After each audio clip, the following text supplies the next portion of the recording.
They RTV app వార్తల్ని క్షణాల్లో చదివే అవకాశం ఉంటుంది. ఒక న్యూస్ పేపర్, ఒక టెలివిజన్ ఛానల్ మీ చేతుల్లో ఎప్పుడూ ఉంటాయి. నెల్లూరు నగర వాస్తవ్యులందరికీ దసరా శుభాకాంక్షలండి. ఈరోజు మహర్నవమి, మహిషాసుర మర్దిని అవతారంలో అమ్మవారు కొలువై ఉన్నారు. అమ్మవారి యొక్క ఆశీస్సులు ప్రతి ఒక్కరికి ఉండాలని, ప్రతి ఒక్కరిని అమ్మవారు కాపాడతారని మనస్ఫూర్తిగా అమ్మవారిని వేడుకోవటం జరిగింది. మరొక్కసారి దసరా శుభాకాంక్షలు. ఈరోజు మొదటిగా పనతుల వీధిలో మహాలక్ష్మి అమ్మవారిని దర్శనం చేసుకోవటం జరిగింది. దీని తర్వాత ఇరగాలమ్మ టెంపుల్, ఇరగాలమ్మ గుడికి వెళ్ళి మనకి గ్రామ దేవత, మన గ్రామము నెల్లూరు ఈరోజు పట్టణంగా అభివృద్ధి చెందుండొచ్చు, కానీ మొదటిగా ఉన్నది గ్రామంగానే.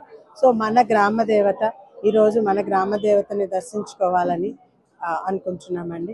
ఆ తర్వాత అక్కడి నుంచి చాకల్ వీధిలో ఉన్న అమ్మవారి దగ్గరికి, తర్వాత అలా ఈరోజు మహాలక్ష్మి మమ్మల్ని దర్శించుకునే అవతరించి ఆ రూపంలో ఈరోజు పూజలు అందుకుంటే రోజు ఆ మహిషాసురి మర్దిని దర్శించుకొని ప్రార్థన చేసుకోవటము చాలా ఆనందంగా ఉంది. పంతులారి వీధిలోని అమ్మవారి టెంపుల్లో గత కొన్ని సంవత్సరాలుగా ప్రతి సంవత్సరం రావటము, అమ్మవారిని దర్శించుకోవటము, ప్రార్థించుకోవటము జరుగుతుంది.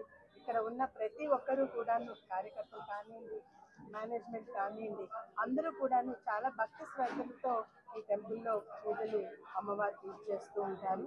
ఇక్కడికి వచ్చి మళ్ళీ దర్శించుకోవటము చాలా ఆనందంగా ఉంది. ఈ మహర్నవమి సందర్భంగా నెల్లూరు నగర వాస్తవులందరికీ కూడాను ప్రత్యేకించి దసరా నవరాత్రి శుభాకాంక్షలు. మరిన్ని వీడియోస్ కోసం ఛానల్ ని సబ్స్క్రైబ్ చేయండి. లేటెస్ట్ అప్డేట్స్ కోసం వాట్సాప్ ఛానల్ ని ఫాలో చేయండి. అండ్ లింక్ డిస్క్రిప్షన్ లో ఉంది.